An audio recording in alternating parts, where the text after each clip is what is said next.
కుస్తీ ఆటలో ఆమెది 20 ఏళ్ల సాధన. పోటీలతో కొనసాగిన 13 ఏళ్ల కెరీర్. కానీ 31 వయసులోనే రిటైర్మెంట్ ఎందుకు?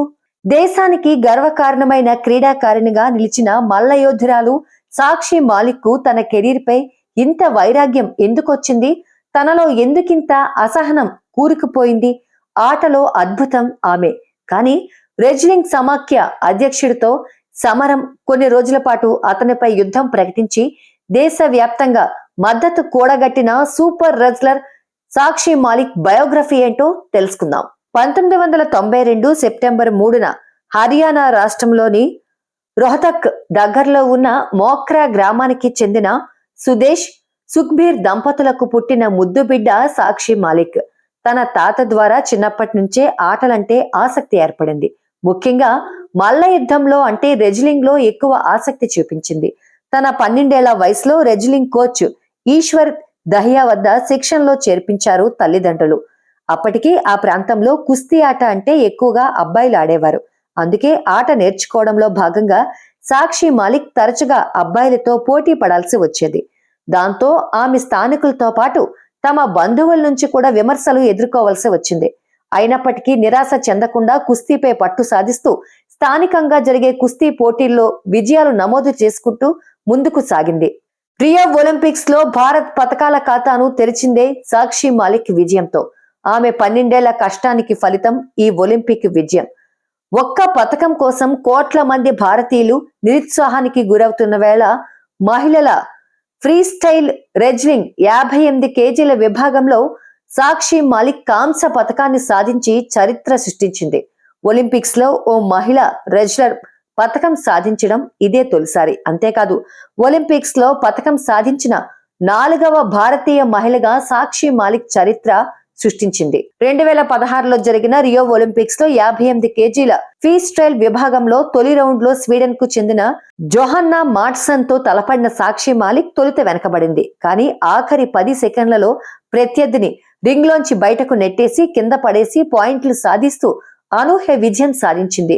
ప్రీ క్వార్టర్స్ లో విజయం వరించిన క్వార్టర్స్ లో మాత్రం రష్యా ప్రత్యర్థి కోబ్లావా చేతిలో ఓడిపోయింది. అయితే కోబ్లావా ఫైనల్ చేరడంతో రెపిచేజ్ రౌండ్లలో తలపడే అద్భుతమైన అవకాశం సాక్షికి లభించింది. దాంతో పలు రౌండ్లలో ప్రత్యర్థులను ఓడించి వరుసగా 8 పాయింట్లు సాధించిన సాక్షి మాలిక్ చెకావోను ఓడించి కాంస్యం పథకంతో దేశం పేరు నిలబెట్టింది. సాక్షి మాలిక్ అడుగు పెడితే విజయం పరిగెత్తుకుంటూ వచ్చినట్టే. ఆమె కుస్తీ పట్టులో పట్టుదల ఉంటుంది. ఆమె సాధించిన విజయంలో ఒక మజా ఉంటుంది. అందుకే 2010లో తొలిసారి అంతర్జాతీయ పోటీల్లో అడుగుపెట్టిన ఆమెకు ప్రారంభంలోనే విజయం ఎదురొచ్చింది. ఆ జూనియర్ వరల్డ్ ఛాంపియన్షిప్ పోటీలో కాంస్యం గెలుచుకొని కప్పుతో తిరిగొచ్చింది. సాక్షి మాలిక్ కెరీర్ 2002లో ప్రారంభమైంది. 2010 నుంచి అంతర్జాతీయ పోటీల్లో పాల్గొంటూ పలు దశల్లో విజేతగా నిలుస్తూ వస్తోంది. 2010 junior world championship, 2014 Dave Schulz అంతర్జాతీయ టోర్నమెంట్ లో స్వర్ణం, 2014 కామన్వెల్త్ క్రీడల్లో రజతం, 2015 ఆసియా రెజ్లింగ్ పోటీల్లో కాంస్య పథకాలు సాధించింది. రియో ఒలింపిక్స్ లో పాల్గొనేందుకు ఇస్తాంబుల్లో జరిగిన ఒలింపిక్ వరల్డ్ టోర్నమెంట్ లో విజయం సాధించి అర్హత సాధించింది. వినేష్ ఫోగాట్ తర్వాత ఒలింపిక్స్ కు అర్హత సాధించిన రెండో మహిళ సాక్షి మాలిక్. ఎంతో మంది అబ్బాయిలతో మల్ల యుద్ధం చేసి గెలిచిన సాక్షికి మహిళా రెజ్లర్లపై లైంగిక వేధింపులకు పాల్పడుతున్నాడని ఆరోపణలు ఎదుర్కొంటున్న రెజ్లింగ్ సమాఖ్య మాజీ అధ్యక్షుడు బీజేపీ ఎంపీ బ్రిజ్ భూషణ్ శరణ్ ను ఎదుర్కోవడం అసాధ్యంగా మారింది. ఆయనపై 40 రోజులకు పైగా ఢిల్లీ వీధుల్లో దేశమంతా చూస్తుండగా నడి రోడ్డుపై ధర్నాలు చేసి నిరసనను వ్యక్తం చేసి కేసు నమోదు చేయించగలిగింది, కానీ అరెస్టు చేయించలేకపోయింది. రాజకీయంగా బలవంతుడైన అతన్ని ఏమీ చేయలేకపోవడం ఆమెను బాధించింది. అంతేకాదు ప్రస్తుతం బ్రిజ్ భూషణ్ సన్నిహితుడే రెజ్లింగ్ సమాఖ్యకు అధ్యక్షుడిగా ఎన్నికవడం తట్టుకోలేని సాక్షి మాలిక్ మీడియా ముఖంగా తన షూస్ టేబుల్ పై పెట్టి తన రిటైర్మెంట్ ను ప్రకటించింది. అసలు రెజ్లర్ల ఆందోళన ఏమిటి? ఎందుకు వారంతా రోడ్ల మీదకు వచ్చారు? ఢిల్లీలోని జంతర్ మంతర్ వేదికగా 2023 జనవరి 18న కొందరు భారత రెజ్లర్లు నిరసనగా దిగారు.